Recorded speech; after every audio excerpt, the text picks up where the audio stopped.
शिशु मानसिक स्वास्थ्य शिक्षक भूमिका कौलिया थाए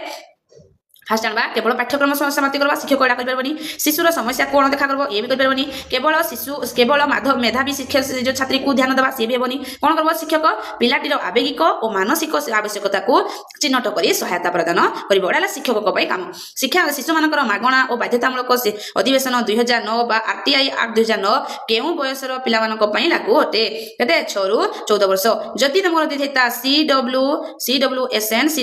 रे हमरो ई आरटी राइट टू एजुकेशन 2009 अनुसार से केते कहला 6 रु 18 वर्ष सीडब्ल्यूएसएन जो गुडा करे हमरो कोन अछि भिन्नक्षम छुआ माने भिन्नक्षम छुआ मानक पई एटा क्वेश्चन भिन्नक्षम हले 6 रु 18 आ साधारण पिला हले 6 रु 14 तापर पढवा नेक्स्ट क्वेश्चन जड़े शिक्षार्थी बारंबार गणित रे भूल करुला एही समस्या को समाधान करिबा पई शिक्षक प्रथमे कोन करबा उचित हमरो देजी फास्ट देजी से शिक्षार्थी को अधिक शिक्षा जो गृह कार्य देबा ये तो बिल्कुल न कारण से कोन कहि समस्या से भूल करूची मतलब कोन करबा कारण जानिबा पई निदानमूलक टेस्ट करबा हम जानिती एटा हला हमरो ऑप्शन कारण जानिती से बारंबार भूल करूची तार समस्या प्रथमे से को लेवल रे से भूल करूची सेटा को हमें डायग्नोल करबा दरकार जिने हमें कोनसे जरो आनले ताको टेस्ट करती ताको हम कोन करती डायग्नोस्टिक करती तो एबला गोटे छुआडा जदी गणित कर पारनी से को स्तर रे जानि पारनी ताको प्रथमे चेक करा दरकार तुलना तो कले सबडु भूल ताको ट्यूशन देकिना किछि लाभ नाही तापरे हमरो कहि डिस्क्लेसिया केउ प्रकार शिक्षण एवं लर्निंग डिसेबिलिटी सहित जड़ित से हमरो का सहित जड़ित से हमरो होजी पठन सहित एटा हम मन रख तापरे हमरो मैथमेटिक्स पई देजी मैथमेटिक्स पई हमरो के हेबो मैथमेटिक्स पई हिजबो डिस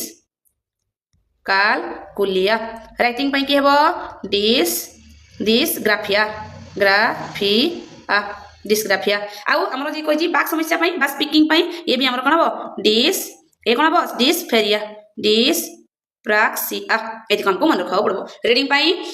डिस्काल्सिया हमरो मैथमेटिक्स पई डिस्कालकुलिया डिस्ग्राफिया हला राइटिंग पई और स्पीकिंग बा ताको बाक समस्या भी कहा जाए बाक समस्या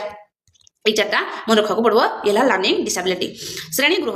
में प्रभावशाली भाव में शिक्षण को वृद्धि करने शिक्षक कौन करने उचित अटे कौन करने उचित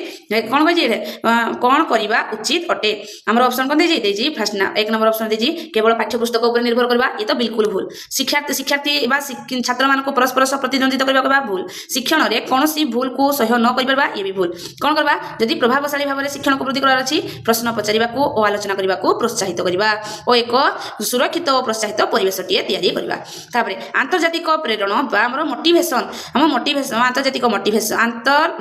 आभ्यंतरीण मोटिवेशन रो अर्थ कोन अटे तार अर्थ कोन व्यक्तिगत आग्रह और आनंद पाइबा।